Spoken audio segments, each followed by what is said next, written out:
Assalamualaikum warahmatullahi wabarakatuh. Salam budaya buat para pecinta keris Nusantara.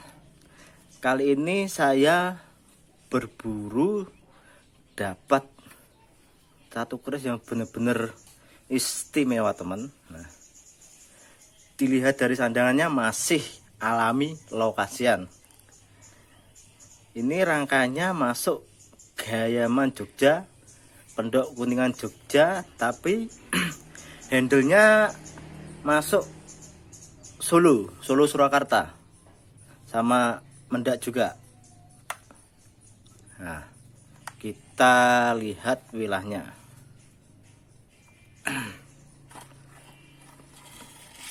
Nah, ini dia teman, saya sebut keris buto ijo. Sangat wingit, istimewa teman. Dan pastinya ini termasuk keris langka, jarang ada. Baru kali ini saya nemuin keris seperti ini. Nah, ini kemungkinan emas ya teman. Maksud tindik emas itu untuk meredam aura pusaka yang wingit. Nah, bisa kita lihat, nah, masih original. Peksinya masih utuh. Nah, hubungan gonjo juga masih rapat.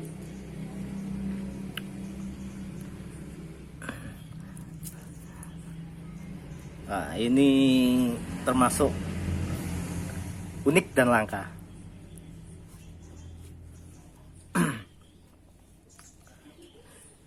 Filosofi buto dalam bahasa Jawa berarti raksasa, dan ijo adalah hijau. Raksasa dalam pewayangan sering disebut buto atau denawa. Para raksasa termasuk golongan asura. Sebutan asura artinya bukan dewa. A artinya bukan, sura artinya dewa. Jika melihat gambarannya, maka ciri-ciri golongan raksasa itu sangat jelas. Ini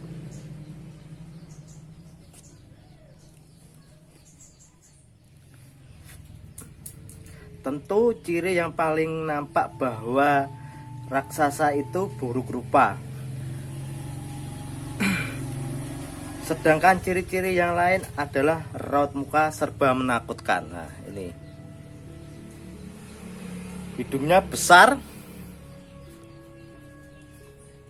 seperti lengkung tepi perahu, mata bulat besar. Nah, ini mata. Entah hidungnya di mana. Mulut lebar, gigi besar, punya taring panjang, rambut gimbal. Nah, rambutnya gimbal ini.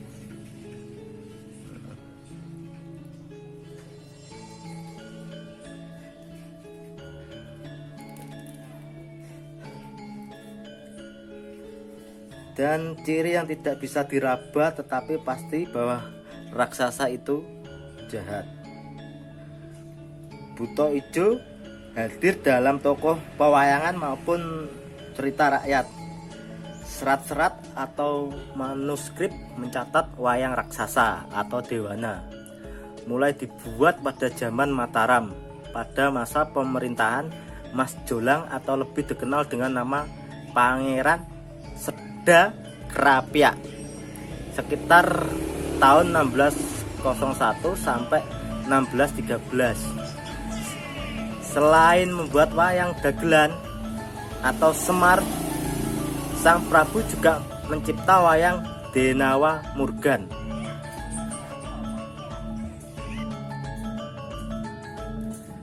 Mempunyai sebuah taring yang keluar dari bibir di bawah, di mana bagian depan taring itu hampir merapat dengan hidung, memakai keris dan kain berdodot.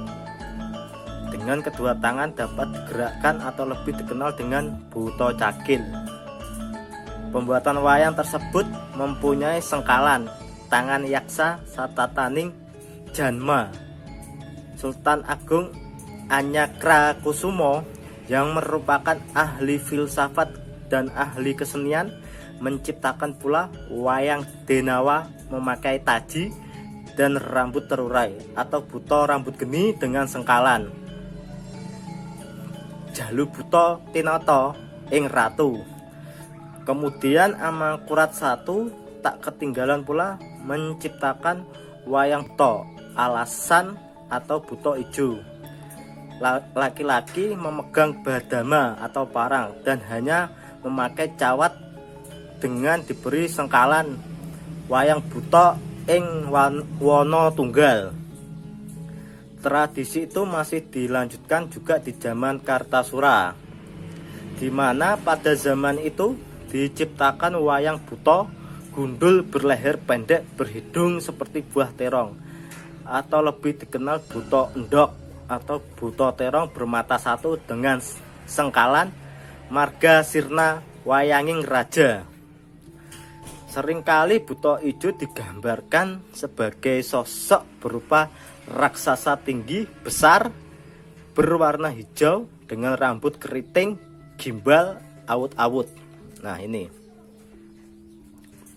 laki-laki berhidung bulat dan besar dan bertaring melengkung, hidup dalam ganasnya hutan belantara, membentuk dan membesarkannya sebagai seorang prajurit pilih tanding yang selalu berada di ujung garis pertempuran.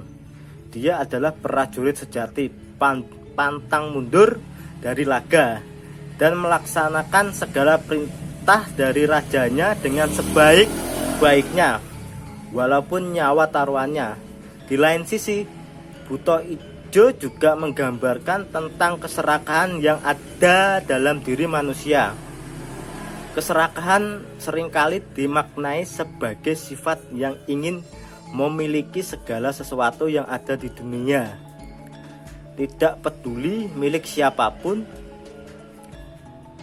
Segala sesuatu yang diinginkannya harus tunduk dan menjadi miliknya. Buta ijo adalah gambaran jahat bagi orang Jawa, manifestasi kekuatan yang tak terhingga, menindas sewenang-wenang hingga tak terinjak-injak. Buta ijo adalah imperialisme atau penjajahan asing yang mengobrak-abrik tatanan rumah kita, menjajah mentah-mentah kita, menghisap sumber daya alam kita tanpa menyisakan barang secuil pun untuk kita. Selain rempah-rempah tak berharga yang dijadikan makanan kita, buta ijo adalah musuh bersama yang harus diperangi dan dikalahkan. Di kalangan pemburu isetori, keris buta ijo justru menjadi peyandel lain. Buta ijo dianggap sebagai satpam gaib yang setia menunggu harta benda dan menjaga bisnis tuannya. Menurut para pakar kebatinan, harta yang dijaga buta ijo akan aman dari apapun, bahkan termasuk ulah makhluk gaib lain. Tetapi yang sebenarnya adalah harta benda, kekuasaan, dan hal-hal keduniawiaan lainnya, semuanya adalah titipan yang maha kuasa yang bisa diberikan dan diambil sewaktu-waktu. Jadi tergantung sisi kita tentang filosofi keris buta ijo. Kalau niat kita baik, insya Allah akan membawa kebaikan. Tetapi kalau niat kita jahat, akan membawa keburukan. Itulah keris buta ijo ini. Nah, dilihat dari garap dan riciannya, buta ijo ini masuk era Mojo Peralihan Mataram. Jadi Mojo akhir, Mojopahit akhir. Saya nggak nyangka dapat keris yang super langka ini dan jarang ada dan masih wingit. Nah, ini kemungkinan dindik emas. Nah, sekian, terima kasih.